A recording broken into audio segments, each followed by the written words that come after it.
She was not the kind of woman anyone expected to see at a SEAL training camp. Her clothes were plain, her hair tied back in the simplest braid, and her presence almost invisible among the hardened men who had already lived through war zones and impossible missions. She carried herself with a quiet humility, never boasting about her past or even hinting that she had one worth mentioning. Most of the recruits whispered that she must have wandered into the wrong place or had been mistakenly allowed into the program. A simple woman like her, with no loud voice or visible muscles, didn't belong where broken bones and sleepless nights were part of the curriculum. The instructors were professionals, they knew talent when they saw it, and they dismissed her before she even had a chance to show what lay beneath the surface. Some smirked when she lined up on the first day. Others shook their heads, certain that she would be gone before the week was over. She never argued with their assumptions. She never tried to prove them wrong with words. Instead, she listened quietly during briefings, paid attention to every command, and carried out the exercises with steady patience. Where others strained to impress, she conserved her strength, focusing on precision rather than display. When they were asked to run through mud, she did it without complaint. When they were pushed into the freezing surf, she shivered like the rest but kept her gaze steady. Still, it wasn't enough to earn respect. By the third day, one of the instructors pulled her aside and told her bluntly that she was wasting everyone's time. They told her she didn't have the build, didn't have the attitude, and certainly didn't have the fire required for men who lived and died by discipline. They gave her a choice: leave quietly or be sent out. The camp was brutal, not a place for anyone unprepared, and they thought they were doing her a kindness by letting her walk away before she was broken. She nodded politely, but she didn't leave. She returned to the field as though nothing had been said. The recruits laughed at her persistence, whispering that she was delusional, clinging to something impossible. Even the instructors shook their heads in frustration, but she stayed. That night, during weapons training, the first cracks in their judgment began to show. The rifles were laid out in a neat row, cold steel reflecting the dull light. Each recruit was ordered to field strip the weapon, clean it, and prepare it for inspection. Most of them handled the rifles with confident familiarity. She took hers with careful hands, her eyes tracing every part as though reacquainting herself with an old companion. Her fingers moved quickly, precisely, with a rhythm that seemed rehearsed over years of practice. When she reassembled the rifle, the click of metal against metal came together smoother than anyone else's. An instructor walked by, paused for a moment, then kept moving. Maybe it was luck, they thought. Maybe she had studied more than the others. But then came the marksmanship test. They lined up at the range, targets waiting silently in the distance. One by one, the recruits fired. Some missed wide, some hit center, but most were average, producing nothing to surprise the instructors who had seen it all before. When her turn came, a few men smirked, expecting her to fumble, to reveal herself as the outsider she seemed to be. She raised her rifle slowly, the stock settling into her shoulder with ease, her breath steady, her eyes narrowing. The first shot rang out, then the second, then the third. Not one bullet strayed from the center. Her grouping was so tight that it looked like a single hole tearing deeper into the paper. The range went quiet, and the men stopped whispering. She lowered the rifle calmly, without a smile, without satisfaction, as if it was nothing unusual. The instructors leaned toward each other, muttering under their breath. It wasn't just her accuracy, it was the way she handled the rifle. The weapon wasn't just a tool in her hands, it was an extension of her. When she set it down, one of the instructors picked it up for inspection. That was when he noticed the faint scratches along the barrel, markings that were not from the camp's range. They were old, worn in, etched by time and use in real conditions, not practice. He turned the weapon in his hands, tracing the grooves that looked like tallies, uneven but deliberate. They were not decorative. They were not random. They were marks made by someone who had been there before, someone who had seen things no ordinary civilian should have seen. He looked at her, but she stood quietly, unbothered, waiting for the next command. The realization spread quietly at first. The instructors exchanged glances, their earlier dismissal replaced by unease. The recruits who had mocked her found their laughter caught in their throats. Who was she, really? Why had she come here disguised as something simple? And why did her rifle bear scars of battles that none of them had ever faced? That night, around the campfire, the whispers grew louder. Some said she was special forces from another country, testing herself against the SEALs. Others claimed she had been in conflicts that never made the news, shadow wars fought in silence. The truth was, no one knew, because she never spoke of it. She ate in silence, slept in silence, and carried herself with the same calm patience as before. But the camp was no longer laughing at her. They were watching her. The next morning, the instructors did not ask her to leave again. Instead, they pushed harder, perhaps hoping she would crack and reveal weakness. They doubled the distance on the runs, forced longer hours in the freezing surf, demanded impossible endurance. But she did not complain. She did not falter. She carried the same steady presence, as if every challenge was something she had already survived 100 times before. The more they tested her, the more the men around her began to respect her, not because she shouted or demanded recognition, but because she endured silently and completely. There was strength in her simplicity, a kind of discipline that came not from ambition but from necessity. It was on the 7th day, during a night navigation drill, that everything became undeniable. The recruits were given maps and compasses, ordered to find checkpoints scattered miles apart under a moonless sky. Most stumbled in the dark, some lost their bearings, and others grew frustrated as time slipped away. She moved through the terrain like she had lived in it all her life. She didn't hesitate, didn't stop to doubt. She read the land with her hands, her eyes, her instincts. By the time the others were halfway, she had already completed the course, her boots carrying her back to camp long before the rest. When the instructors checked her progress, they saw not only speed but precision. She had hit every checkpoint without error. By then, there was no denying it. The simple woman they had tried to dismiss was no ordinary candidate. The marks on her rifle, the calm in her eyes, the silence in her demeanor, all of it hinted at a past that carried weight beyond their imagination. She was no mistake, no intruder. She belonged there, perhaps more than any of them. And as the camp settled into uneasy sleep that night, one truth hung in the air. They had almost sent away someone extraordinary, someone whose story was carved not in words, but in steel, silence, and the invisible scars she carried with her into the dark. The next few days at camp changed the air around her completely. Where once she had been the subject of mockery, she was now treated with a kind of wary curiosity. The men no longer laughed when she stood in line, and the instructors no longer dismissed her as a mistake. She was quiet, but her silence no longer seemed like weakness. It felt intentional, like she carried an inner strength none of them could measure. The other recruits tried to learn about her, asking subtle questions during mealtimes, but she never revealed more than a polite nod or a simple phrase. They began to notice that her eyes always scanned the environment, that her hands were always relaxed but ready, that she slept lighter than anyone else, waking at the faintest noise. She was a ghost among them, and though they lived side by side, no one could pin down who she truly was. What unsettled them most was that she seemed comfortable in every trial the camp threw at them, as though the hardship here was softer than the life she already knew. When the combat drills began, everything became even clearer.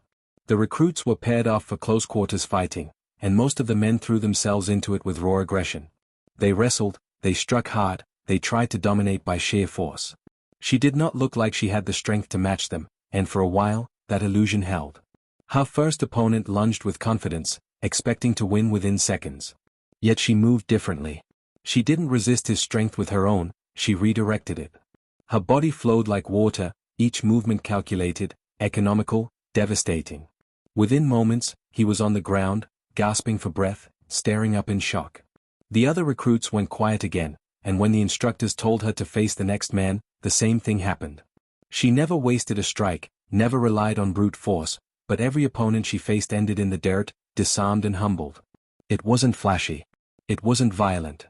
It was controlled, surgical, the kind of skill that only comes from years of training in places where mistakes cost more than points. The instructors watched her carefully now. They recognized that her skill set wasn't the kind a civilian picked up at a weekend course. Her techniques were too sharp, too refined. One of them finally confronted her after the drills, pulling her aside under the shade of the mess tent. "Where did you learn that?" he asked, his voice low, not accusing, but cautious. She looked at him calmly, then simply said, "Life teaches what it must." It was not an answer, but it was all she gave. He studied her a long time before nodding and letting her go, but the questions only grew. Even the recruits whispered theories in the dark, trying to make sense of her presence.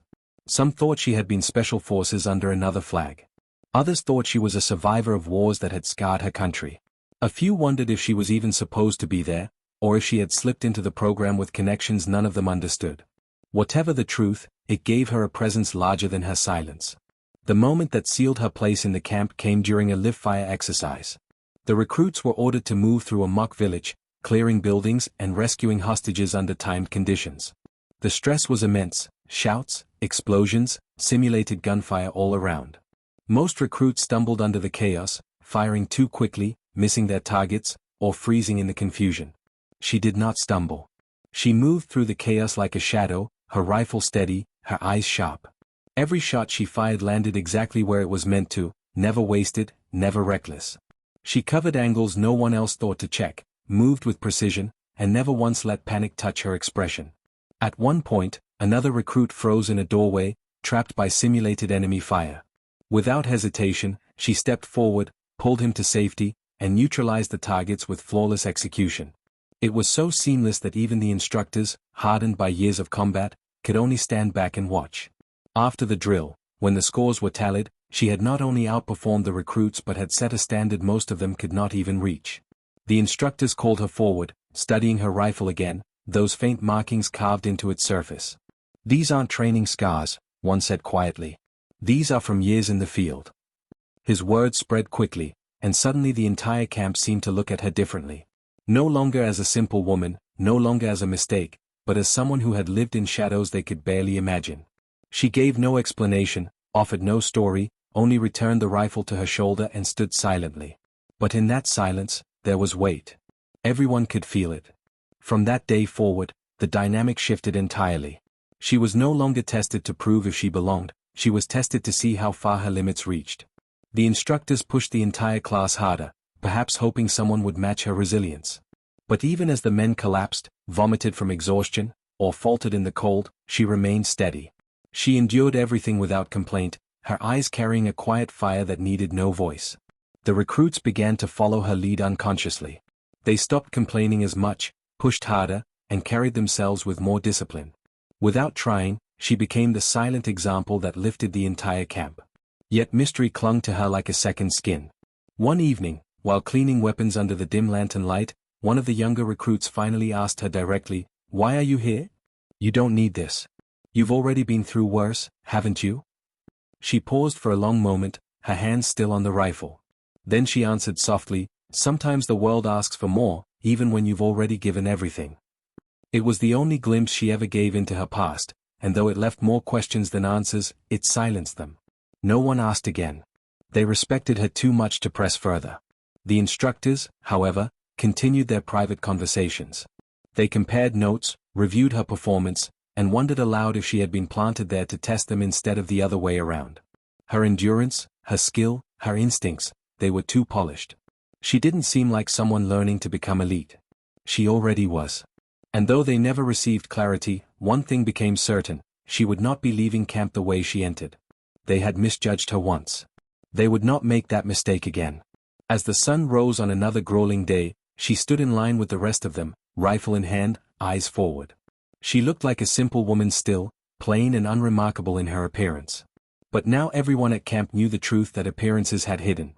Behind the braid, behind the silence, behind the humble clothing, was someone who had lived through storms, carried scars invisible and visible, and still stood unshaken.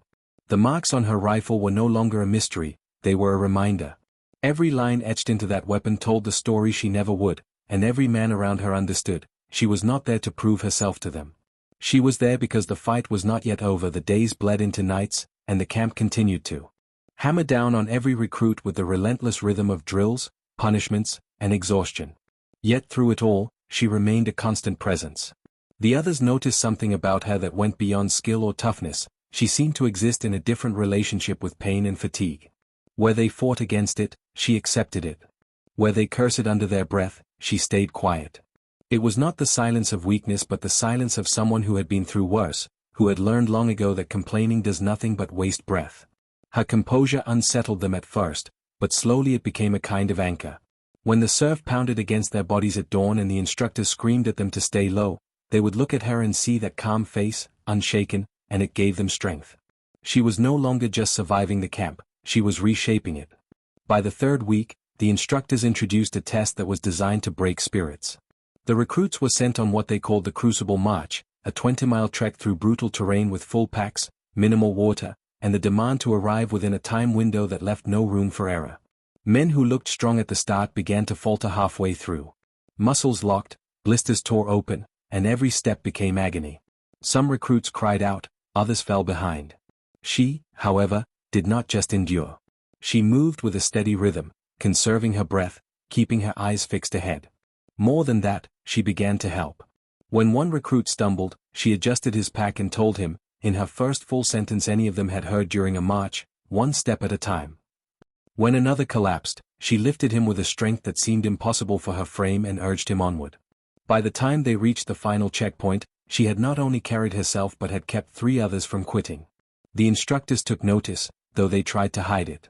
They prided themselves on breaking men down to rebuild them, but she was not breaking. She was holding others together. When they reviewed the march results, her name came up repeatedly. One instructor muttered that she was doing their job for them. Another said she was exposing how fragile the others really were. But none could deny that she had passed a test designed to crush the unprepared, and she had passed it by lifting others as well as herself. The whispers among the recruits grew louder that night. Some began to speak of her not just as another candidate but as someone legendary, a figure who would leave her mark on the camp forever. The following days only deepened the mystery. During a night exercise involving mock ambushes, one of the recruits panicked when smoke and gunfire simulations filled the air. He dropped his weapon, disoriented, eyes wide with fear. She was at his side instantly, pressing the rifle back into his hands, speaking in a low, steady tone that cut through the chaos. "Focus on your breathing. The noise can't hurt you." He listened, steadied himself, and made it through the drill. Later, when he told the others about the way she had spoken, they asked him if she had sounded like an instructor. He shook his head and said, "No. She sounded like someone who had been there before, where it was real." That was when the others started looking not just at her rifle marks but at the way she moved, the way she comforted in moments of panic, the way she always seemed ready for realities harsher than training. The instructors could feel the shift in the camp. She had become more than just another recruit in the lineup. Without meaning to, she had turned into a figure they measured themselves against, a silent leader whose authority came not from rank but from presence. One of the senior instructors, a man who had served in combat zones most of his life, finally broke his silence during a debrief. "She's seen war," he said, his voice hard. "I don't care where or how, but she has. You don't carry yourself like that unless you've stood in it and walked back out." The others nodded. They still didn't know who she really was, but they all agreed on one thing: she had already been shaped by fire long before stepping into their camp. As her reputation grew, so did the intensity of the challenges they set for her. Perhaps out of curiosity, perhaps out of pride, the instructors designed obstacle courses and survival tests harsher than usual. Yet time and again, she endured. One evening, the recruits were dropped in separate parts of the wilderness with minimal supplies and ordered to survive for 72 hours before returning to camp. Some recruits panicked at the thought. Others bragged about how they would hunt or build shelters.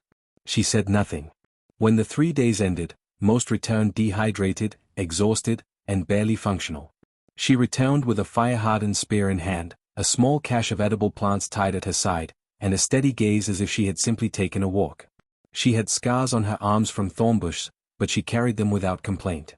The instructors recorded her performance as exceptional, but they didn't need paper to know the truth: she was operating at a level beyond their expectations. The recruits began to rally around her, though she never asked for it. When one of them was punished with extra drills, she volunteered to join. When another was reprimanded for sloppy performance, she quietly practiced with him after hours until he improved. She never gave speeches, never demanded loyalty, but the camp slowly began to orbit her presence. She had arrived as a simple woman, almost invisible, but now she was the gravity that held them together. Even the most arrogant recruits who had once laughed at her now followed her lead without hesitation. Yet despite the respect, the mystery never left her. One night, when the recruits sat in a circle trying to lighten the mood with stories of their past lives, they invited her to share. She listened quietly to their tales of high school football, of military families, of personal struggles that led them to the camp. When it was her turn, she paused for a long time, staring at the fire. Then she said softly, "The past is heavier than the pack on your back. Better to keep walking than to set it down here." It silenced them. No one pressed further. Her words carried the weight of someone who had seen more than any of them wanted to imagine. By the time the 3rd week ended, she was no longer a question mark in their eyes. She was the answer to a question they hadn't even known they were asking. What does it look like when someone carries war quietly? What does it look like when a person has nothing to prove but everything to endure? They saw it in her every day. The marks on her rifle, the scars on her arms, the calm in her face, none of it belonged to someone ordinary. She had entered the camp as a shadow they thought they could ignore, but now she was a force they couldn't deny. By the fourth week, her presence had shifted the entire tone of the camp. The other recruits were no longer competing against each other in the same way, they were competing against the silent standard she set. Even the instructors, men who prided themselves on seeing every weakness, had stopped trying to dismiss her. Instead, they studied her as though trying to decipher a code. She had shown endurance, skill, and calm under pressure, but now they wanted to know what lay beneath, what fueled her. They devised a test designed not just to measure ability but to crush spirit. It was called drown-proofing, a brutal exercise where recruits were bound hand and foot and thrown into deep water. Most men panicked, thrashing desperately to keep from sinking. The point was to force them to embrace control over fear, to trust lungs, rhythm, and composure. When her turn came, the entire camp watched closely. She was led to the pool, her wrists tied tightly behind her back, her ankles bound together. Without hesitation, she stepped forward and let herself fall into the water. There was no panic, no thrashing. She sank, then rose with calm, her head breaking the surface smoothly. She floated effortlessly, her body relaxed, her eyes steady on the instructors above. Time stretched on, and she moved through every phase of the drill without error, floating, bobbing, swimming in circles, even doing controlled flips beneath the surface. It looked less like training and more like meditation. When the instructors finally pulled her out, there was no sputtering for air, no desperation. She stood calmly, water dripping from her braid, and returned to her place in line without a word. The recruits stared, some with admiration, others with unease. What kind of life had taught her to treat drowning like rest? That night, whispers filled the barracks. A few men admitted they had nearly drowned during the drill, their hearts racing long after it was over. But she had made it look like she belonged in the water. Theories about her only deepened. Some swore she had been a diver, maybe in special operations. Others thought she had survived some kind of shipwreck, scars etched in her memory rather than her skin. But she offered no answers, and so the stories grew around her like myths. The instructors said nothing, but they knew what they had seen. A simple woman couldn't do that, not without years of preparation under circumstances harsher than any training camp. The next test was psychological. The instructors staged a night raid, dragging the recruits from their bunks with flashbangs and simulated gunfire. Chaos erupted as men scrambled, half asleep, grabbing weapons and shouting in confusion. She was on her feet instantly, eyes sharp, body moving with controlled precision. While others froze or made mistakes, she moved as if she had expected it all along. She covered corners, cleared rooms, and guided panicked recruits with calm commands that carried more authority than the instructors' shouts. When the drill ended, the instructors reviewed the footage. They saw her not only surviving the chaos but shaping it, taking control where none was given. One of them finally muttered, "She doesn't react like a trainee. She reacts like someone who's lived through real raids." In the days that followed, the bond between her and the recruits deepened. She never sought leadership, but leadership found her. When morale dipped, she offered quiet encouragement. When tempers flared, her calm presence diffused them. One evening, when supplies were low after a long march, she quietly split her rations and handed them to the younger men without a word. They noticed, and though she never asked for gratitude, they began to look to her in moments of doubt. The instructors, hardened though they were, couldn't deny what was happening. She was reshaping not just herself but everyone around her. Yet the mystery of her rifle lingered. During one inspection, an instructor held it again, studying the worn tally marks scratched along the barrel. "These aren't just decorations," he said aloud, loud enough for the recruits to hear. "These are kills." The word hung in the air like a shadow. Some recruits looked at her in shock, others with newfound respect. She said nothing, her face unreadable, but her silence confirmed what no one dared to voice. The marks were a record, not of training, but of battles fought and survived. Suddenly, the whispers weren't just theories, they were certainty. She wasn't just a woman at a camp. She was a veteran of wars none of them had seen. The revelation changed the way the men treated her. Some gave her distance, unnerved by the thought of what she had done. Others clung closer, eager to learn from someone who had already lived through what they feared.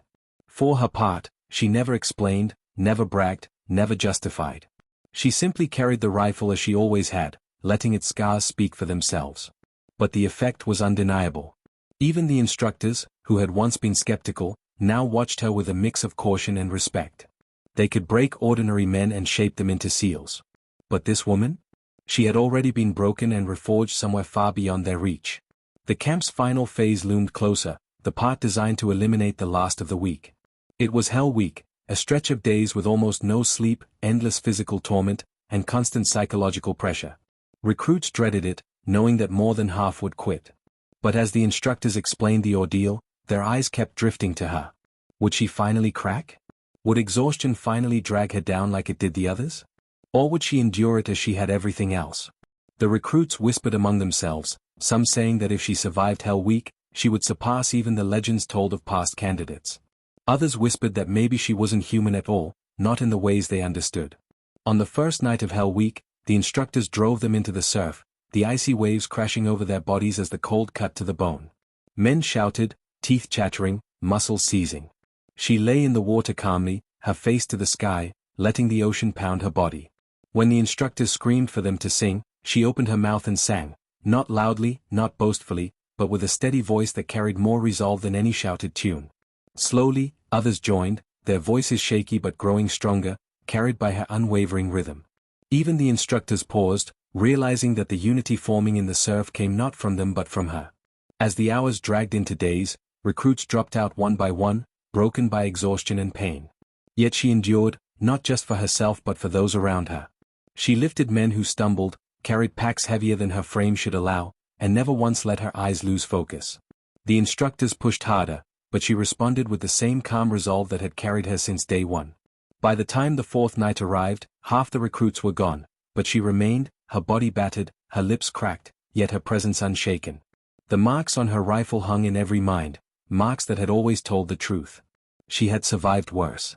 And now, standing in the crucible of the camp's hardest trial, she showed them all what that truly meant. The fifth day of Hell Week dawned gray and merciless, the ocean mist rolling over the beach like a shroud. The recruits were ghosts by then, their bodies beaten down to the edge of collapse, their minds frayed from lack of sleep. Eyes were bloodshot, hands blistered, and feet raw with open wounds from endless runs through sand and salt water. For most, it was survival by the thinnest thread. Yet she moved among them with the same quiet steadiness, battered but unbroken, her face calm even as exhaustion pressed against every muscle. Her silence had become more powerful than any command. When men faltered, they looked at her. When men thought of quitting, they held on because she hadn't let go. Without words, she had become the anchor of Hell Week. On the long log carries, where teams lifted thick timber over their heads and marched as one, she held her end with unwavering strength. Her shoulders bled from the pressure, her legs trembled from the weight, but she never faltered. When one man stumbled and nearly dropped his end, she shifted instantly, bearing more of the load until he could recover. She didn't yell at him, didn't shame him, she simply carried. That simple act echoed louder than any speech, because everyone saw it, she wasn't there for herself. She was there for them too. The instructors noticed. They had seen men crumble under the log, scream in agony, even fight their teammates. But she carried the weight with quiet resolve, and in doing so, lifted more than wood, she lifted morale. The instructors tried everything to break her. They soaked her in freezing surf until her lips turned blue. They buried her in sand and forced her to crawl until skin peeled from her arms. They shouted, threatened, demanded she quit. She did not. At times, she looked like she might collapse, her knees buckling, her body trembling with exhaustion. But each time, she found a way back to her feet. It wasn't defiance. It wasn't pride. It was something deeper, something rooted in the very marks on her rifle. She had survived worse than anything they could throw at her, and every scar on her weapon was a reminder. She didn't fight the pain, she carried it, just as she carried everything else. One night, during the infamous around-the-world paddle, when the recruits had to row inflatable boats for hours in the freezing ocean, a storm hit. Waves pounded the small craft, tossing men into chaos, salt water stinging their eyes and stealing their breath. In one boat, panic set in. A recruit shouted that they couldn't make it, another froze, gripping the sides with terror.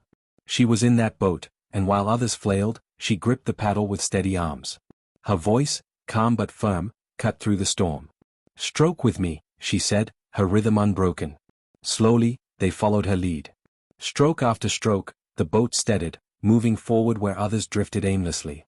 Even as waves slammed into them, she never let her timing falter, and by the time they reached shore, their boat was one of the few that had stayed in formation. The instructors, hardened as they were, exchanged looks in the dark. This wasn't training for her, it was memory. By the sixth day, the camp was stripped to its core. Only a fraction of recruits remained, and she was among them, standing quietly in line, her body bruised and raw but her spirit unyielding. The instructors called them into formation, announcing the next trial, a forced march carrying full gear through mud flats that stretched for miles. It was the kind of ordeal that broke men in silence, where each step sucked boots into muck, where the stench of rot and the weight of mud became unbearable. Recruits cursed, cried, fell face first into the sludge. She trudged forward, step by step, her eyes fixed on the horizon. When others collapsed, she reached down and pulled them back to their feet, not with grand gestures, but with quiet strength. She never left anyone behind.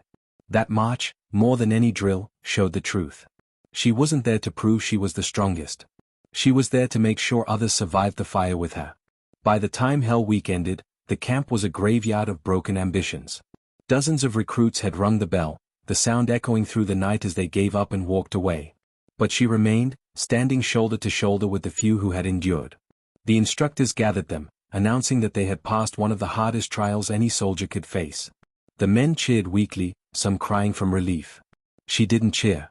She simply nodded, her face unreadable, her hands resting on the rifle that had carried her story since the beginning. The instructor's eyes lingered on her longer than the others, because while the recruits had passed through Hell Week for the first time, she had carried herself as if it was simply another chapter in a life already marked by storms. That night, as the surviving recruits collapsed into exhausted sleep, one of the instructors sat alone by the fire, staring at her rifle. He had taken it again during inspection, tracing the tally marks scratched into the barrel. Each one was worn deep, the metal scarred with years of handling. He counted them, whispering the number under his breath, and felt a chill run through him. There were too many for training. Too many for coincidence. These were not marks of practice, they were marks of finality, each one a life taken, each one a memory burned into steel.